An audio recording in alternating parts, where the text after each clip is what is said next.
Hi, let's make some elderberry syrup together. For every 1 ounce of herb, you want to have at least 4 ounces of water. That being said, I do not follow rules very well. So you're just gonna see me dumping and measuring with my heart, and feel free to do that too if that floats your boat, because that floats my boat.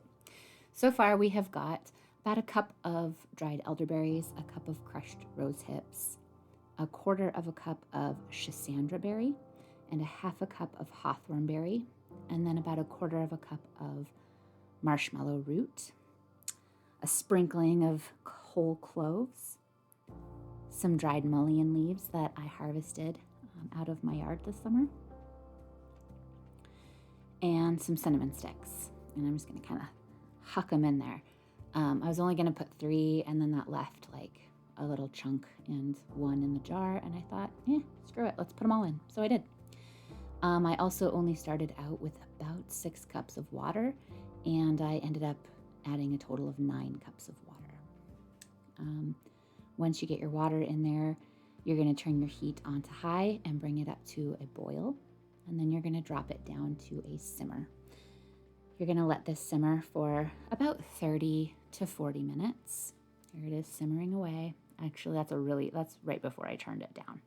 You don't want it to simmer quite this aggressively. There's more of a gentle simmer there. And then I put the lid on just part way. This is when the 30 to 40 minutes is up. You're going to then put the lid completely on it and shut the heat off and let it steep for an hour with the lid on. It's still going to be pretty warm, so this will help your honey dissolve, but you don't want to boil honey because it will lose its medicinal benefits. Once you have steeped it for an hour, you're going to strain it. I'm double straining here. You can see the wire mesh strainer underneath my cheesecloth.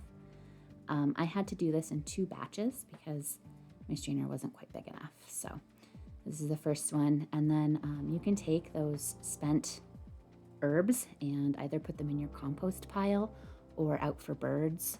I give them to my chickens and they love them. So you also don't have to use all of the hawthorn berry and the schisandra berry and the marshmallow root and the mullein. Again, this is my syrup, so I made it how I wanted it. So really important point here, you're going to add 50% of your liquid volume in honey. This is what's going to make it shelf stable. So I ended up with 5 cups of liquid, which is 2.5 cups of honey. And I had to use a couple of different jars of honey because I was running out of a couple. So then you're going to stir and stir and stir and stir, and you can see it goes pretty quick. The floaties are little bits of honeycomb. Our apiary had a last of the bin sale, and there's always little bits of comb in it, and it's kind of my favorite because I chew on it, and I'm weird, and it's okay.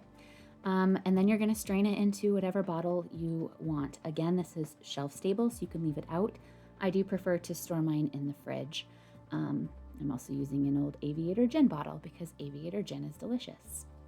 And then bonus recipe, this is my favorite fall mocktail drink, and it is apple cider vinegar, and you want the one with the mother, a good helping of that syrup, and then top it with your favorite bubble water, and give it a little bit of a stir, and enjoy.